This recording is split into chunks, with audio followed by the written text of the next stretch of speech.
The laundry house behind the Blackwood mansion was my prison for 18 years. From dawn until my hands were cracked and bleeding, I stirred those steaming tubs, rubbed lye soap into fine fabrics, and pressed hot irons across endless sheets and garments. My name is Eliza, and in the summer of 1835 I became Charleston's most notorious laundress, not for the pristine whites I produced, but for what I did to Mistress Cordelia Blackwood in the copper wash tub where I had spent most of my life. I was born on Blackwood Plantation outside Charleston in 1797. My mama worked in the big house, and my earliest memories are of hiding beneath tables while she scrubbed floors.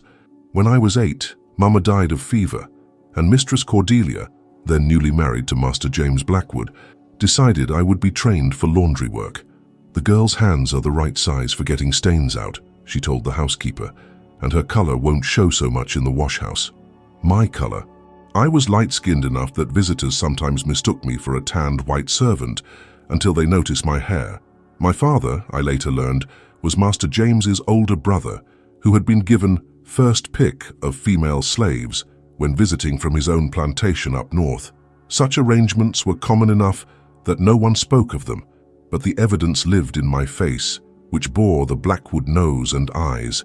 Perhaps this was why Mistress Cordelia particularly despised me from the beginning. The laundry house stood separate from the main house, a necessity given the constant steam, the stench of lye, and the blazing fires needed to heat the water. In Charleston's sweltering summers, the temperature inside could rise to levels that made even overseers hesitate at the doorway. It was here that I learned my trade under old Ruth, the previous laundress whose hands had eventually become too arthritic to manage the delicate work. "Keep your head down and your mouth shut," Ruth advised on my first day. "The mistress inspects every piece, one spot, one wrinkle, and you'll feel the switch. 2 mistakes, and you'll feel the whip." I learned quickly because I had to. The work was punishing. Hauling water, stoking fires, stirring heavy wet linens with a wooden paddle, scrubbing at stains until my knuckles bled. But more punishing was Mistress Cordelia's exacting eye and ready punishment. She was beautiful, people said, tall and willowy with auburn hair and perfect porcelain skin that had never known a day's labor. She had been the belle of Charleston before marrying into the Blackwood fortune. But beauty doesn't preclude cruelty. Indeed, in Mistress Cordelia, they seemed to be two sides of the same coin. The first time she struck me, I was 9 years old and had missed a small tea stain on her favorite lace handkerchief. She inspected the laundry each afternoon, laying each piece out methodically, running her fingers along seams, holding items to the light. "What is this?" she asked, her voice dangerously soft as she held up the handkerchief. I stood with my raw, red hands behind my back, eyes lowered. "A handkerchief, mistress." The slap came without warning, rocking my head sideways and bringing tears to my eyes. "It's ruined, is what it is." She held the small brown mark in front of my face. "Do you know what this cost? More than you're worth, girl." That night I received no supper, and the next morning she watched as Ruth demonstrated again how to remove tannin stains. "See that she learns properly," Mistress Cordelia instructed. "She may have her father's looks, but she clearly doesn't have his intelligence." The casual reference to my parentage, the deliberate cruelty of the comparison, was something I would grow accustomed to over the years. Mistress Cordelia never spoke directly of who my father was, but she wielded the knowledge like a weapon, reminding me of my place with subtle barbs about my features or coloring. By the time I was 14, old Ruth had been sold away, her usefulness exhausted, and I became the Blackwood laundress in full. My days began before dawn, lighting the fires beneath the copper wash tubs, pumping water from the well, preparing the various soaps and treatments for different fabrics. Collars and cuffs needed extra scrubbing. Silks required gentle handling with special Castile soap. Blood, from nosebleeds, hunting accidents, or women's monthly courses, needed cold water immediately, then careful treatment with hydrogen peroxide. I became an expert in human stains, in the evidence of bodies that even the wealthiest Charlestonians couldn't escape. I knew which gentlemen spilled bourbon on their waistcoats, which ladies used too much rouge, which children wet their beds. The laundry revealed secrets, and I kept them all invisible as I was to the white world around me. Master James Blackwood rarely came to the laundry house. He was a businessman first and foremost, more interested in his cotton brokerage and shipping investments than in household matters. When the couple moved permanently to their Charleston mansion in 1823, leaving the plantation in the hands of overseers, his visits to my domain became even rarer. But Mistress Cordelia came daily. No matter what social engagements occupied her calendar, she made time for laundry inspection. As the years passed, her scrutiny only intensified, as did her displeasure. Nothing was ever quite perfect enough. A sheet might be adequately pressed, but had I used the correct amount of bluing in the rinse? A dress might be spotless, but was the starch distributed with absolute uniformity? "You're slow today," she observed one stifling August afternoon in 1835. I was 38 by then, my youth spent in steam and lie. "Are you being deliberately lazy, or are you simply incompetent?" "Neither, mistress," I replied, keeping my eyes on the petticoat I was ironing. "The heat slows the drying. I'm working as quickly as possible." She made a small sound of disbelief and moved closer, watching my hands as they guided the heavy iron across the fabric. "You know they're bringing these new mechanical laundry devices up north," she said conversationally. "Steam-powered. They say one machine can do the work of 3 laundresses." I remained silent, recognizing the implicit threat. Machinery was expensive, but slaves could be sold. "Of course," she continued, trailing a finger along a shelf to check for dust. "Machines don't make mistakes, they don't talk back. They don't have troublesome monthly cycles that interfere with their work." This last was a specific barb. The previous week, my monthly bleeding had been particularly heavy, leaving me lightheaded. I had dropped a basket of wet linens, necessitating a rewash. "No, ma'am," I agreed quietly. "Machines don't bleed." Something in my tone, perhaps a hint of the rage I struggled daily to contain, caught her attention. She stepped directly in front of me, forcing me to pause my ironing. "Look at me," she commanded. I raised my eyes to hers. This close, I could see the fine lines beginning to form at the corners of her eyes, the slight loosening of the skin beneath her jaw. At 39, Mistress Cordelia was fighting the first subtle signs of aging, applying creams and powders with the same perfectionism she demanded of my laundry. "I see your father in your eyes," she said softly, venomously. "That same insolence, that same assumption that rules don't apply." I said nothing, but held her gaze, unable to summon the deferential downward glance expected of me. Something had hardened in me over the years of her targeted cruelty, not just the calluses on my hands, but a protective shell around whatever remained of my spirit. She smiled then, a cold curving of lips that never reached her eyes. "Perhaps I should mention to Mr. Blackwood that you're becoming difficult. He's been looking to invest in some new kitchen slaves. Your sale could fund quite a nice purchase." The threat of sale was her most potent weapon. Not because I harbored any particular attachment to the Blackwood household, indeed I hated every brick of it, but because sale meant uncertainty. It meant potentially being sent to the deep south, to the brutal cotton or sugar plantations where life expectancy could be measured in months rather than years. Or worse, being sold to one of Charleston's brothels, where my light skin would be marketed as an exotic luxury. "I apologize if I've given offense, mistress," I said, lowering my eyes at last. "It won't happen again. See that it doesn't." She turned away, satisfied with this small victory. At the door she paused. "The Rutledges are coming to dinner tomorrow. Their napkins must be perfect. The Egyptian linen, not the Irish. And make sure you use the lavender rinse, not the rose. Mrs. Rutledge gets a rash from roses." With that, she was gone, leaving behind the faint scent of expensive French perfume that always clung to her clothing, another stain for me to preserve rather than remove when laundering her garments. That night, in the small room attached to the laundry house where I slept, I examined my hands in the dim light of a tallow candle. The skin was prematurely aged, crisscrossed with tiny scars from lye burns. The nails split and uneven despite my efforts to maintain them. My mother had kept her hands beautiful somehow, even with her hard work. "A woman's hands tell her story," she used to say. What story did mine tell? One of labor without end, of small humiliations accumulated like the soiled linens that filled my washing baskets each morning.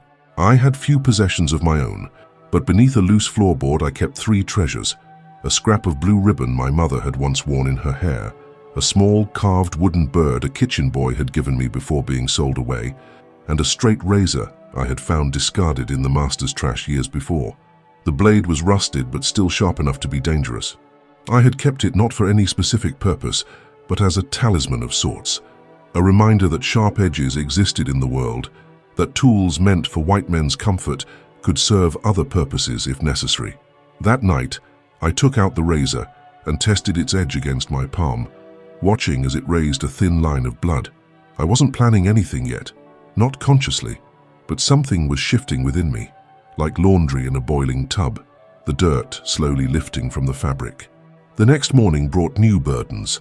Not only were the Rutledges coming to dinner, but Mistress Cordelia was hosting her monthly meeting of the Ladies' Benevolent Society the following afternoon.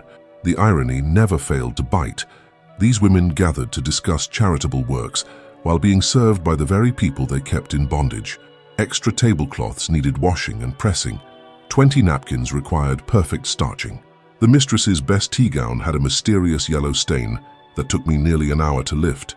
By midday, the temperature in the laundry house had reached levels that made breathing difficult. Sweat poured down my face and back, stinging the small cuts on my hands as I worked. When Mariah, one of the house slaves, brought me my midday meal, a bowl of leftover grits and a piece of salt pork, she lingered, fanning herself in the doorway. "Lord, it's hot as Satan's kitchen in here," she observed. "Don't know how you stand it day after day." I shrugged, too tired for conversation. Mariah meant well, but she had the luxury of moving throughout the house, of experiencing different tasks, different rooms. My world was steam and soap and the endless rotation of dirty to clean to dirty again. "Mistress is in a state today," Mariah continued, lowering her voice slightly. "Master's brother is coming to visit next week, the one from Virginia." My hands stilled momentarily over my bowl. Master's brother, my father, though he had never acknowledged me as such. I had not seen him since childhood, when his occasional visits would leave Mistress Cordelia tight-lipped and irritable for days afterward. "She's having us clear out the blue guest room," Mariah added. "Wants everything perfect. Says it needs to be aired for 3 days first. New mattress ticking. The works." I nodded, absorbing this information with an outward calm that belied my inner turmoil. What would he think seeing me now? Would he recognize the child he had helped create, now a middle-aged laundress with ruined hands and graying hair? Would he care? The visit of my father loomed in my mind throughout the afternoon, distracting me from the precision my work demanded. By the time Mistress Cordelia arrived for inspection, my nerves were already frayed from heat and unwelcome emotions. She began her usual methodical examination of the day's laundry, finding fault with nearly every piece. The Egyptian linen napkins weren't starched firmly enough. A pillowcase showed the faintest shadow of a previous stain. Her own tea gown, despite my hour of careful work, apparently retained a hint of yellowing at one seam. "This is unacceptable," she declared, her voice tight with displeasure. "The Rutledges will be here in 3 hours, and these napkins are barely suitable for the kitchen staff. And what am I to wear if my gown is still stained?" "I can rewash the napkins with extra starch," I offered, already calculating how to accomplish this alongside my other remaining tasks. "And perhaps the blue silk for your gown? It would complement the table settings." "The blue silk has a torn lace cuff," she snapped, "which you would know if you kept proper track of the garments in your care." "I mended the cuff last week, mistress," I said carefully. "It's ready for wear." For a moment, she seemed caught off guard by this evidence of competence. Then her expression hardened again. "Fine, the napkins must be ready in 2 hours, no excuses." "Yes, mistress." She turned to leave, then paused at the door. "And Eliza? When my brother-in-law arrives next week, you will make yourself scarce. I don't want him distracted by your presence." The implication was clear. My resemblance to the Blackwood family was not to be displayed before the very man responsible for it. The shame was not his for taking a slave woman, but mine for existing as the result. "Yes, mistress," I said again, swallowing the bitter words that rose in my throat. After she left, I plunged the napkins into a fresh washing solution, adding the extra starch they would need to meet her standards. The water was scalding, but I barely felt it through the layers of calluses on my hands. As I worked, I found my thoughts turning increasingly dark, shaped by the heat and steam and 18 years of accumulated injuries, both physical and spiritual. What if I didn't hide away when my father arrived? What if I stood before him, a living embodiment of his casual use of my mother? What if Mistress Cordelia had to face the physical evidence of her husband's family's depravity each day, not just in my features, but in my very presence at the dinner table or in the parlor? Dangerous thoughts, impossible thoughts, yet once conjured, they refused to dissipate, lingering like steam in the closed confines of the laundry house. By evening, my required tasks were complete.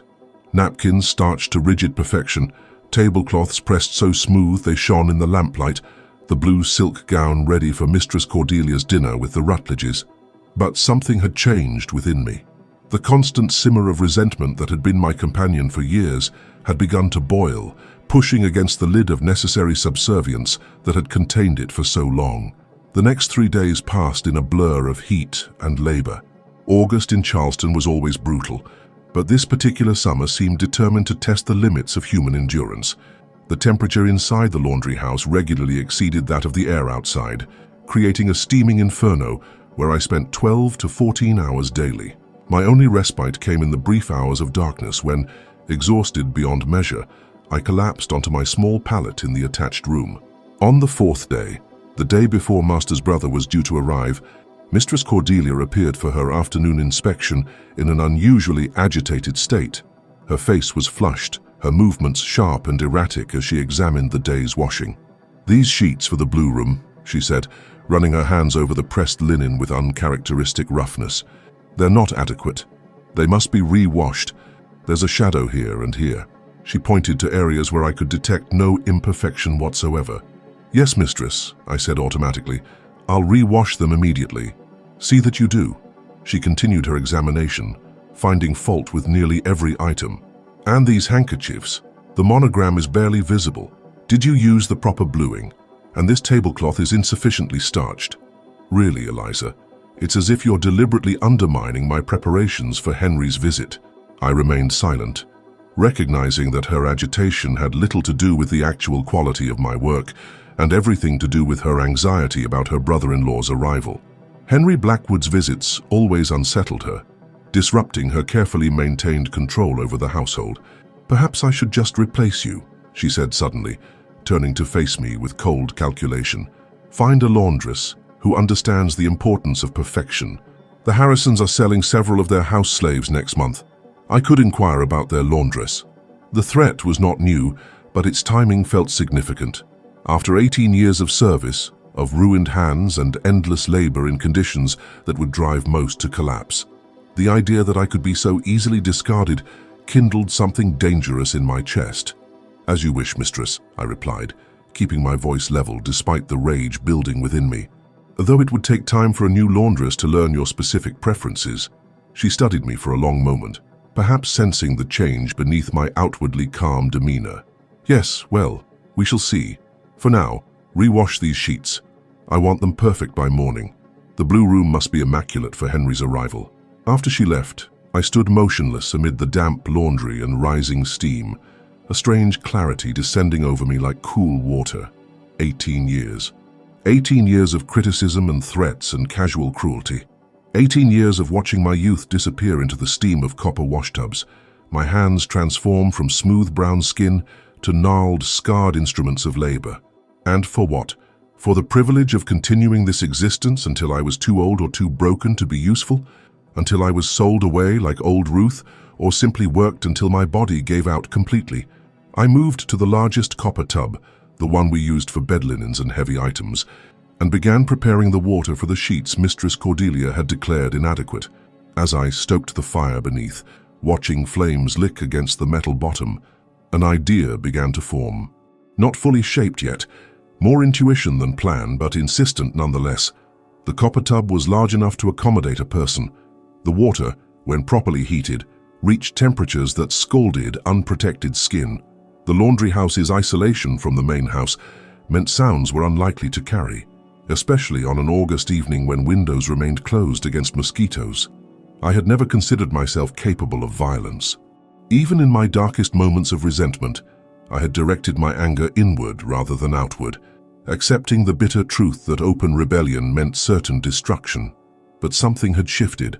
The constant pressure had finally found a crack in my carefully constructed facade of submission. That night, as I lay on my pallet attempting to find sleep despite the heat and the pain in my overworked hands, I allowed myself to fully imagine what had previously been only a formless impulse. Mistress Cordelia arriving for her inspection, the copper tub filled with water heated to the boiling point, A moment's inattention on her part, a sudden movement on mine. The splash, the scream, the lid coming down to contain both. The thought should have horrified me. Instead, it brought a strange peace, the calm certainty of a decision finally made after years of indecision. I would never be free of the Blackwood household through conventional means. I would never earn enough from occasional outside laundry work to purchase my freedom. I would never receive manumission as a reward for loyal service.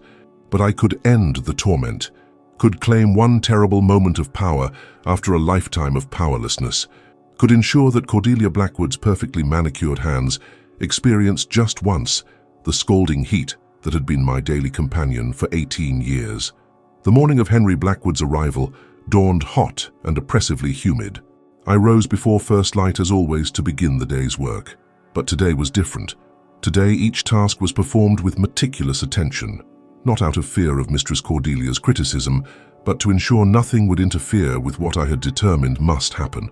I prepared the largest copper tub with particular care, building the fire beneath it hotter than usual, adding the special soaps and bluing agents that would be needed for the final washing of the blue room sheets. The water would reach optimal temperature, just below boiling by mid-afternoon, when Mistress Cordelia typically arrived for inspection. The hours passed with excruciating slowness. I completed my regular tasks automatically, my mind focused on the approaching moment. Linens were washed, dried in the August sun, brought in for ironing. Clothing was spot-cleaned, pressed, folded, the endless cycle of clean and soil and clean again that had defined my existence for so long. At midday, Mariah appeared with my usual meal, her expression harried. "The whole house is in chaos," she reported, setting down the bowl of food. "Mistress has changed her dress 3 times already, and Master's in a state about some business papers that need to be perfect before his brother sees them." "When does Mr. Henry arrive?" I asked, careful to keep my tone casual. "His carriage was spotted on the road from Savannah an hour ago. Should be here by late afternoon." She glanced at the copper tub, now steaming impressively.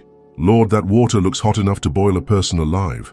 The phrase sent a shiver through me despite the laundry house heat. "It needs to be hot for the sheets," I said. "The bluing sets better that way." Mariah nodded absently, already turning to leave. "I'd best get back. Mistress wants the silver polished again before they serve tea." After she left, I found myself standing before the copper tub, watching the steam rise in lazy spirals toward the ceiling. "Boil a person alive." The words echoed in my mind, making concrete what had previously been abstract. This was not a symbolic act I was contemplating, but a very real, very physical one. Could I actually do it? Could I actually take a human life, even one that had caused me such suffering? The answer came not in words, but in the memory of sensations. The sting of Mistress Cordelia's slap when I was 9, the burn of lye soap in countless small cuts on my hands, the ache of muscles pushed beyond endurance day after day, the hollow feeling of going to sleep, hungry after being denied meals, as punishment for imagined deficiencies in my work. 18 years of small and large cruelties, of being treated as property rather than person, of watching my body age prematurely in steam and heat and constant labor. Yes, I could do it. More than that, I would do it. The afternoon crept forward, the heat in the laundry house building to almost unbearable levels, as the copper tub maintained its rolling simmer. I had positioned everything carefully. The sorting table close to the tub, the pressing board on the far side of the room, creating a clear path between door and water. The blue room sheets were cleaned, dried, and awaiting final inspection on the table. When the door finally opened, admitting Mistress Cordelia in a swirl of expensive perfume and barely contained nervous energy, I was pressing handkerchiefs at the far table, my back to the entrance. I heard her steps pause just inside the door. "Good God, it's stifling in here," she complained. "Can't you open a window, for heaven's sake?" "The steam would warp the window frame, Mistress," I replied, setting down my iron and turning to face her. Master was quite specific about avoiding unnecessary repairs. She made a dismissive sound, moving toward the sorting table where the blue room sheets awaited her approval. "These had better be perfect this time. Henry's carriage has just arrived, and he'll want to refresh himself in his room before dinner." I watched as she leaned over the sheets, her critical fingers searching for any remaining imperfection, any shadow or wrinkle that might justify further complaint. Her back was to the copper tub now, exactly as I had anticipated. The top sheet still shows signs of yellowing, she declared, straightening with an exasperated sigh. Right here, along this edge. Are you blind, Eliza? Or merely incompetent? Let me see, Mistress, I said, moving to her side. Perhaps it needs one final rinse in the bluing solution. She stepped aside as I leaned over the sheet, making a show of examining the area she had indicated. Yes, I see it now. The last batch of bluing must have been weaker than usual, but the tub is ready. I gestured toward the steaming copper vessel, and it will take only a few minutes to correct. Well, hurry up then, she snapped. I need these sheets on the bed within the hour. Henry is very particular about his accommodations. Yes, Mistress, I agreed, gathering the sheet in my arms. It should only take a moment. Would you mind checking the temperature of the water? It needs to be very hot but not quite boiling for the bluing to set properly. It was a request I had never made before. Mistress Cordelia did not assist with laundry work. She merely inspected and criticized. But her anxiety about her brother-in-law's visit had disrupted normal patterns, making the unusual seem momentarily acceptable. She hesitated, then moved toward the copper tub, peering at the steaming water with a slight frown. It looks more than hot enough to me. If you could just test it with your finger, I suggested, moving directly behind her with the sheet still bundled in my arms. To be certain it won't damage the linen. She leaned forward, extending one perfectly manicured hand toward the water's surface. I don't see why I should have to... The moment her position was perfect, balanced forward over the tub's edge, her attention focused on the water, I moved. Dropping the sheet, I placed both hands firmly between her shoulder blades and pushed with all the strength 18 years of hard labor had built in my arms. She fell forward with a startled cry, arms flailing instinctively to break her fall. But there was nothing to grab, nothing to stop her momentum. She plunged face first into the near-boiling water with a splash that sent scalding droplets flying across the laundry house floor. Her scream was immediate and terrible, a sound I had never heard from a human throat before, raw with shock and agony. She thrashed in the water, trying desperately to rise, to escape the burning heat that enveloped her. For a moment I stood frozen, horrified by what I had done, yet unable to stop what was now in motion. Then, as she began to gain purchase on the tub's edge, her reddened face emerging from the water as she gasped and screamed, I moved again. Grabbing the heavy wooden lid we used to cover the tub when maintaining water temperature, I brought it down hard on her head, forcing her back beneath the surface. Her struggles intensified, water sloshing violently over the tub's edge as her body fought against drowning and burning simultaneously. I leaned my full weight onto the lid, holding it firmly in place despite her frantic attempts to push it upward. Her screams were muffled now, distorted by water and wood but still audible in the closed confines of the laundry house. 18 years, I said aloud, though I don't know if she could hear me through the water and her own pain. 18 years in this heat, with these tubs, with your voice finding fault with everything I did. Her struggles began to weaken, the violent thrashing gradually subsiding to sporadic movements. Still, I maintained pressure on the lid, unwilling to risk her survival, her testimony against me. You threatened to sell me away, I continued, my voice strangely calm despite the horror of what was happening beneath my hands. After everything I've done, after all the years, like I was nothing, like my life meant nothing. The movement beneath the lid had almost stopped now. Just occasional twitches, the body's last instinctive attempts to survive, even as consciousness faded. My hands, I said, looking down at them where they pressed against the wooden lid. Mama always said a woman's hands tell a story. What story will they tell now, Mistress? When the movement finally ceased entirely, I remained in position for several minutes longer, ensuring there would be no revival, no final gasp of life. Only when I was certain Cordelia Blackwood was truly dead did I carefully lift the lid. The sight that greeted me was barely recognizable as human. The near-boiling water had done its work, scalding flesh red and blistered, distorting features beyond recognition. Her fine silk dress billowed around her in the water, the expensive fabric now a shroud for the body it had adorned in life. I replaced the lid, sealing away the evidence of my terrible act. Then, with the methodical precision that had defined my work for 18 years, I began cleaning the water and soap that had splashed onto the floor during her struggles. No detail could be overlooked, no trace left to connect me to what had occurred.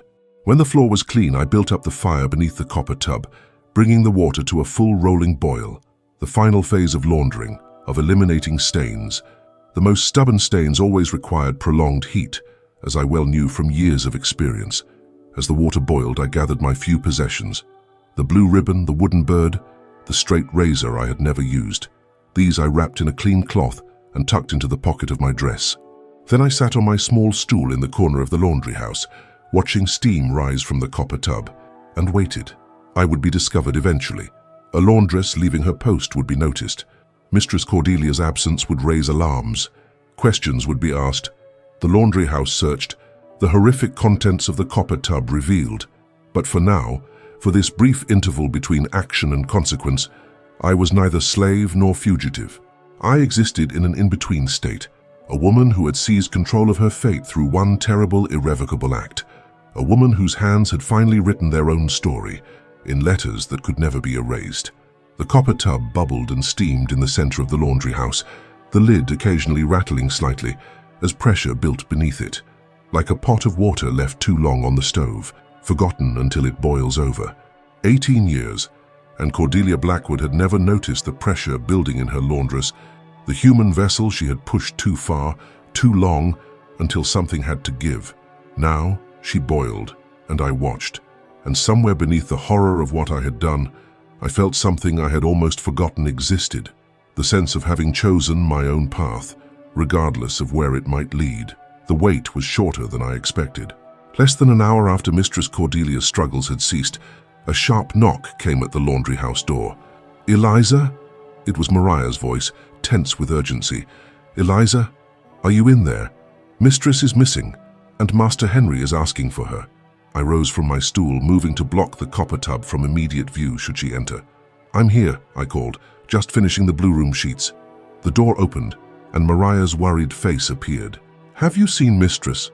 She said she was coming to check the sheets, but she never returned to the house. Master James is beside himself, with his brother just arrived and no wife to play hostess." "She was here," I confirmed, my voice steadier than I had expected it to be. "About an hour ago. She checked the sheets but said they needed one more wash. Then she left, said she needed to change her dress before meeting Master Henry." The lie came easily, born of years of small deceptions necessary for survival in a household where truth could be dangerous. Mariah looked uncertain, glancing past me to the steaming tub. "Are those the sheets in there now? They'll never dry in time for Master Henry to use them tonight."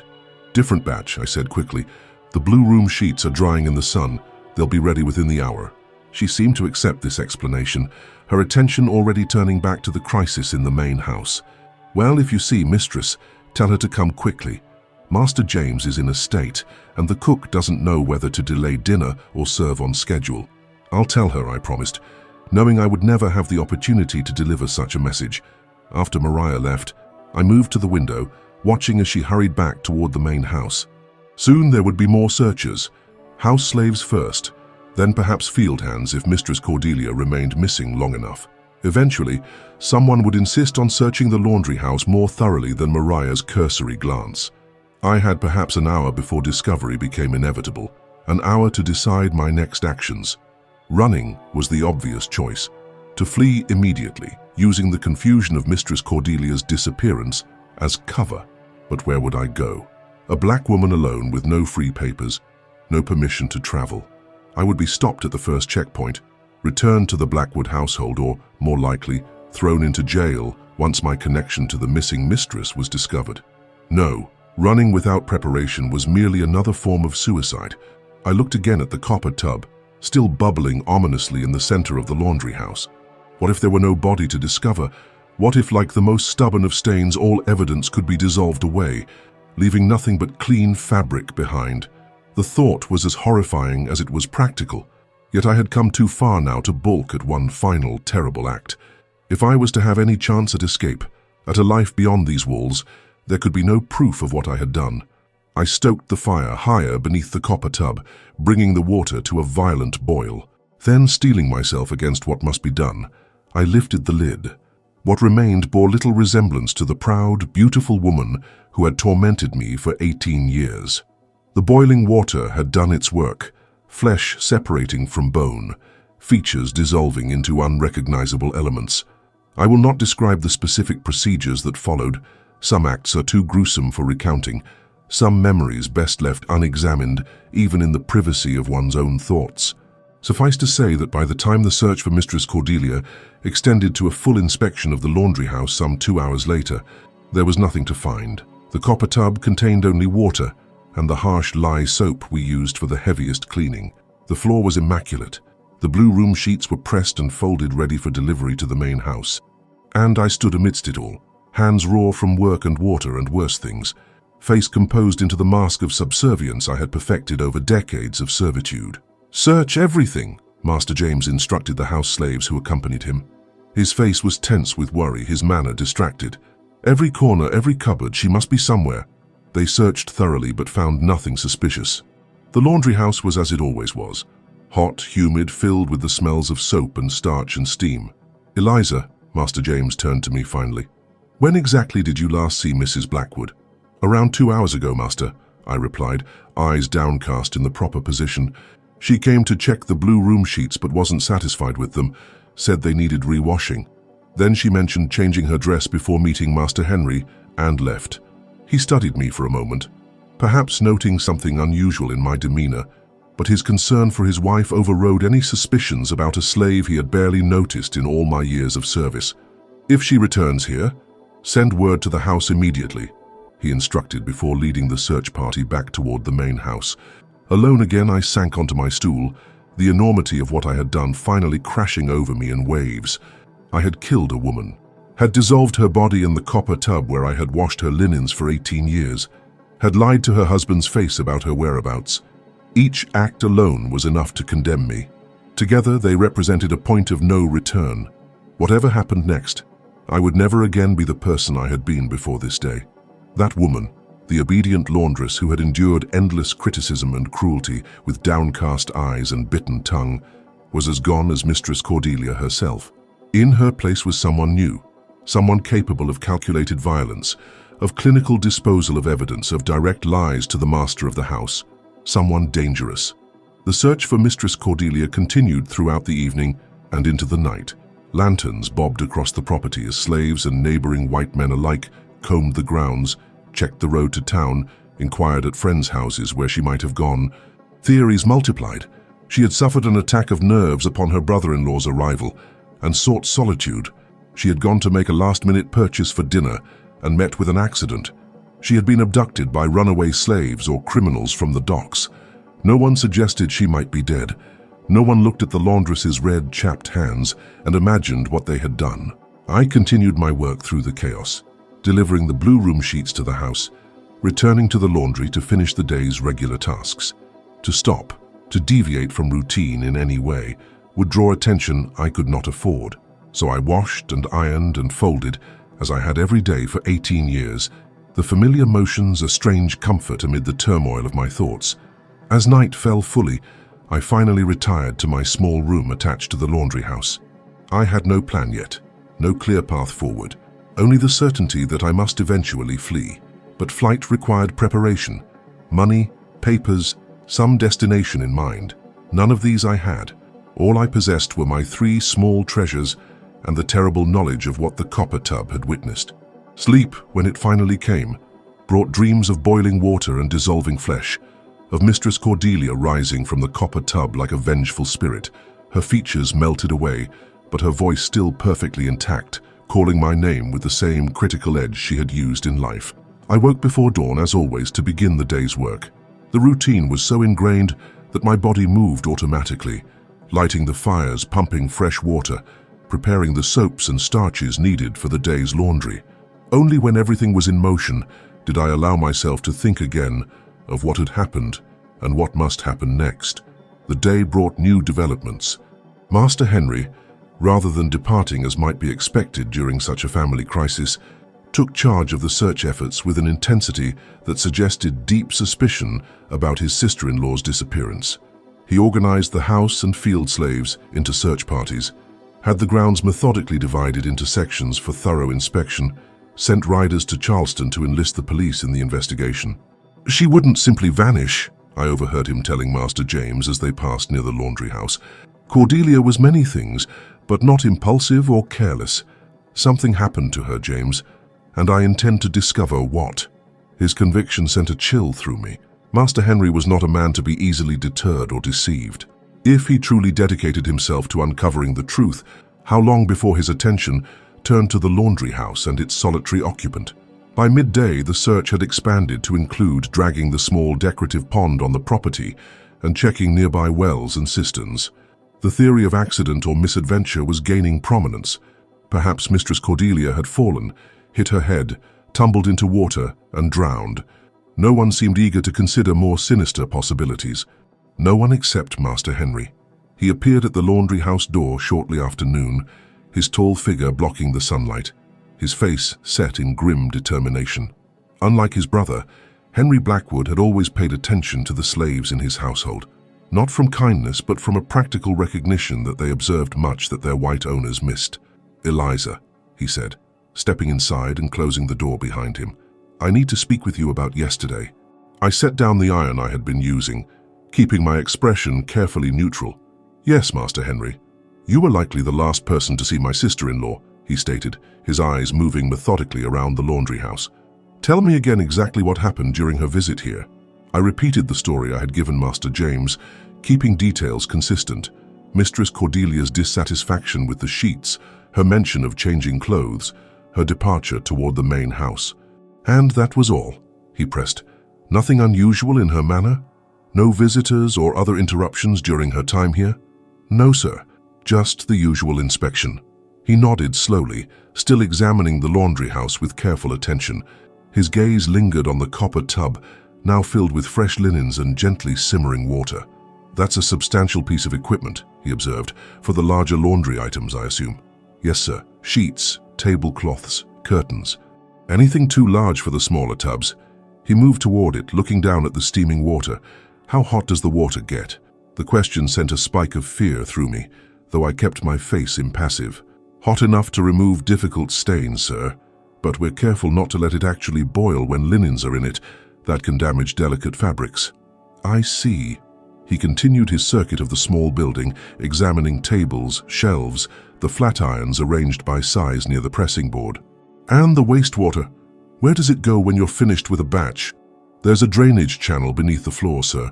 It carries the water out to the ditch behind the laundry house, which eventually feeds into the creek at the edge of the property." This was dangerous territory. If he decided to examine the drainage system, would he find traces of what had been washed away yesterday? I had been thorough in my cleaning, but had it been thorough enough? "Interesting," he murmured, then turned back to face me directly. "Eliza, did my sister-in-law ever mention being afraid of anyone? Having conflicts with anyone in Charleston?" The question caught me off guard. "Not to me, sir. Mistress Cordelia didn't confide in the laundress." "No, I don't suppose she would." A hint of something like bitterness colored his tone. "Cordelia always did maintain strict divisions between herself and the household staff, even at our family plantation in Virginia." He fell silent for a moment, and I wondered if he was thinking of the other divisions that had been crossed, the ones that had resulted in my existence. Did he know or suspect his brother had been my father? Did he see the family resemblance that Mistress Cordelia had so despised? "Well," he said finally, "if you recall anything unusual, anything at all about yesterday or the days preceding, I expect you to come directly to me." He reached into his pocket and withdrew a small object. "I'm staying in the blue room. Do you know which one that is?" "Yes, sir." "Good. Come to me directly if any memories surface, no matter how insignificant they might seem." He placed the object on the sorting table. "And this is for your assistance." I glanced down and saw a silver dollar gleaming against the rough wood. Payment for information or perhaps a test of my character. "Thank you, sir," I said, not touching the coin. "But I've told everything I know." He studied me for another long moment, his expression unreadable. Then he nodded once and left, the door closing firmly behind him. The silver dollar remained on the table, catching the light that filtered through the laundry house windows. Blood money, in a sense. Payment for the lies that protected my terrible secret. I needed money if I was ever to escape Charleston. This single coin wouldn't be enough, but it was a start.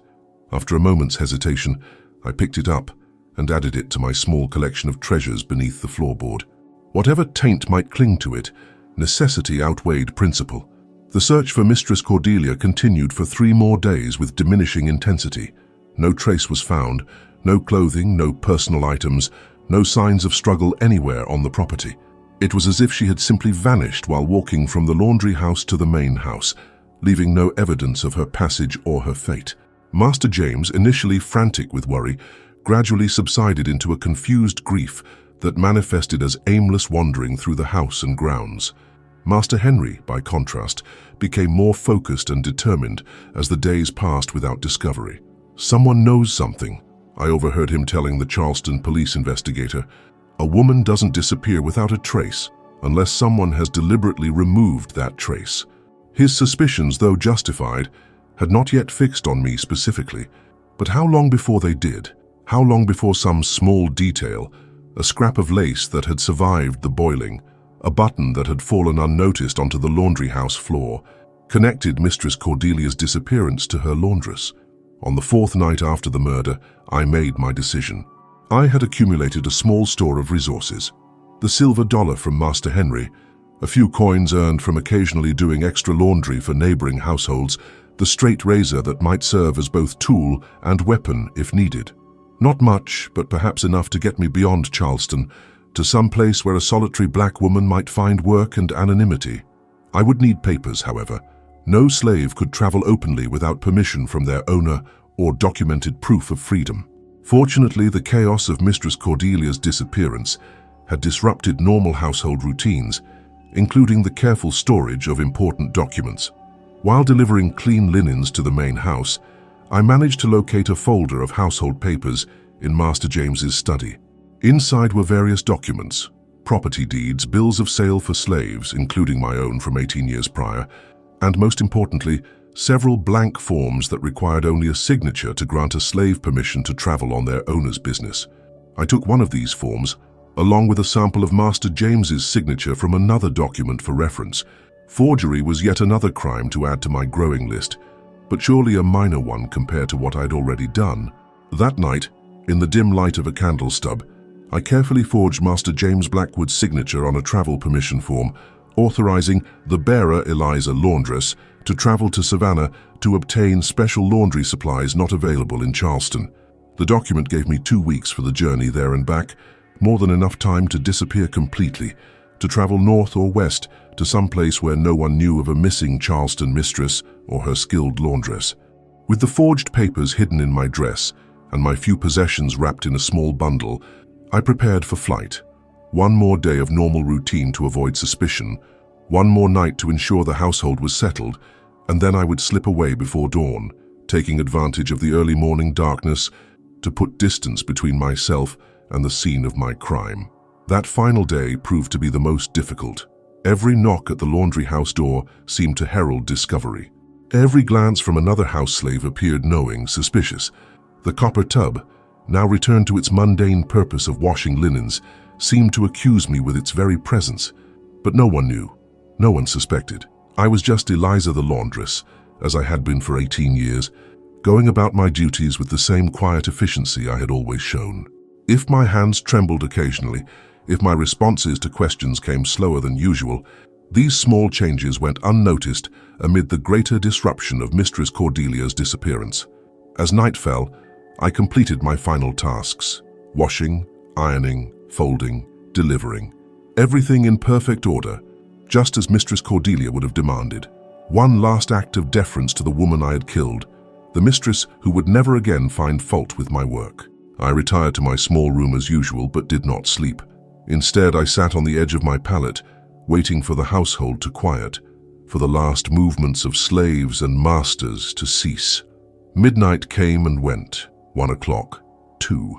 By 3 in the morning, the Blackwood estate was silent, wrapped in the deep stillness of pre-dawn. It was time. I gathered my small bundle, tucked the forged travel papers securely into my bodice, and opened the door of my room. The laundry house was dark, illuminated only by the faint moonlight filtering through the windows. The copper tub stood as it always had, innocent and practical in the dimness. For a moment I paused beside it, laying one scarred hand on its curved metal edge. This object that had been both the instrument of my oppression and the means of my rebellion. This tub, where I had dissolved away not just a human body, but the last vestiges of my own subservience. "Goodbye, mistress," I whispered to the empty tub, to the ghost that surely lingered somewhere in this room. "The stain of you is gone now." Then I turned away, moving silently toward the door and the world beyond. Whatever waited for me outside Charleston, freedom or capture, life or death, would be of my own making. For the first time in 38 years, my hands would write their own story. I stepped into the darkness, leaving behind the steam and the soap and the copper tub with its terrible secret. The night air felt cool against my skin after so many years in the laundry house heat. Above me, stars scattered across the sky like water droplets on fresh-pressed linen. Ahead lay an unknown path, fraught with danger, but no longer defined by another's will. I had boiled my mistress alive in the washtub, had dissolved her body until no trace remained, had lied and forged and prepared for flight, each act a choice made not by the obedient laundress I had once been, but by the woman I had become in the heat and steam of that August afternoon. A woman capable of terrible things in pursuit of the most fundamental human desire, freedom. As I moved away from the Blackwood estate, following the road that led eventually to the Charleston docks, where I might find passage elsewhere, I felt Mistress Cordelia's presence one last time, not as a vengeful ghost, but as a final lesson learned too late, that even the most powerful among us can be reduced to nothing more than dirty water down a drain. This was the story of Eliza, the laundress who in the humid summer of 1835 finally snapped under decades of abuse and boiled her mistress alive in the copper washtub. She was never found, having disappeared from Charleston the night of her escape. Legend says she made it to Philadelphia and lived out her days as a free woman, though she was haunted by nightmares of boiling water and steam until her death in 1868. The Blackwood family never discovered what truly happened to Cordelia, though her brother-in-law Henry maintained until his death that she had been murdered by someone in the household. The copper tub remained in the laundry house for many years afterward, used by slaves who never knew its terrible history. The echoes of Eliza's desperate act resonate through time, a stark reminder of the brutal measures born from unimaginable oppression. If these untold stories of defiance and survival stir your soul, join our community. Subscribe to witness more hidden truths from the shadows of American slavery. Your support helps us keep these powerful narratives alive. I'm freezing. I'm bleeding. Slowly fading away. But don't worry. I'm fine.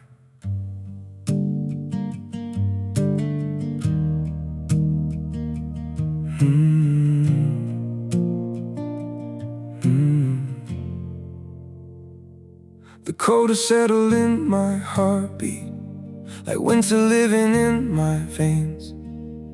Every breath feels numb and fragile. Every smile just hides the pain. I'm breaking quietly in silence, falling slow without a sound. Yet I keep saying I'm okay, while my world burns to the ground. I'm frozen here, I'm bleeding slowly, dying piece by piece inside. But I still whisper, it's alright, just to keep you from goodbye. I'm shattered, love, but don't you worry. I'll pretend till my last breath, even while my soul is fading. I'll say everything's okay. Maybe pain just learned to live here. Maybe sorrow feels like home. So I wear my wounds like armor and survive them all alone. I'm frozen here, I'm bleeding slowly, dying piece by piece inside. But I still whisper, it's alright, just to keep you from goodbye. I'm shattered, love, but don't you worry. I'll pretend till my last breath, even while my soul is fading. I'll say everything's okay.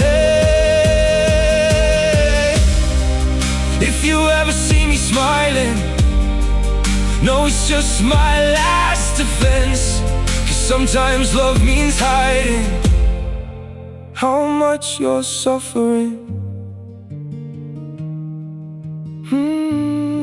No, I'm frozen here, I'm bleeding slowly, dying piece by piece inside. But I still whisper, it's alright, just to keep you from goodbye. I'm shattered, love, but don't you worry, I'll pretend till my last breath. Even while my soul is fading, I'll say everything's okay. It's okay.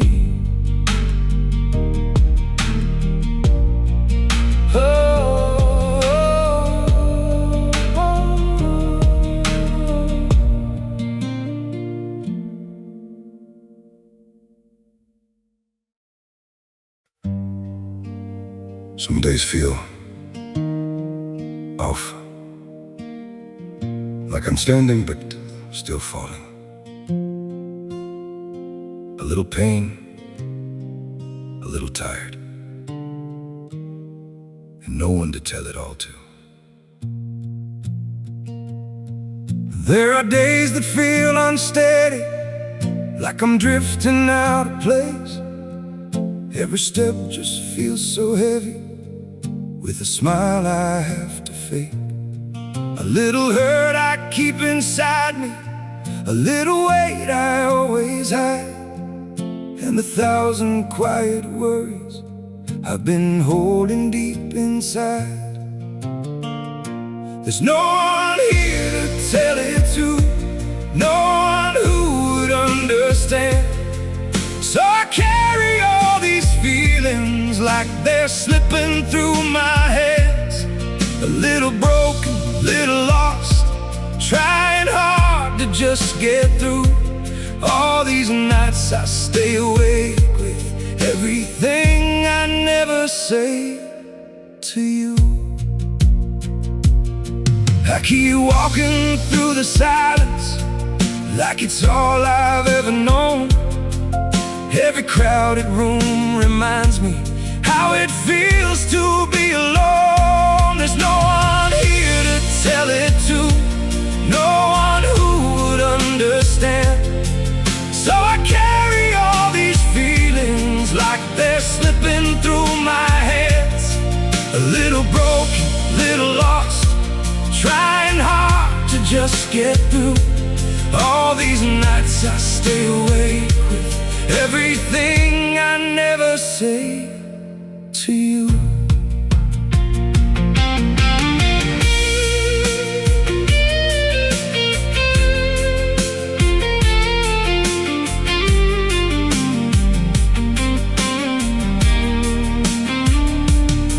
Maybe one day I'll be stronger, maybe I'll learn how to speak, but for now I keep it buried in the parts of me too weak. There's no one here to tell it to, no one who would understand. So I carry all these feelings like they're slipping through my hands. A little broken, little lost, trying hard to just get through. All these nights I stay awake with everything I never say to you.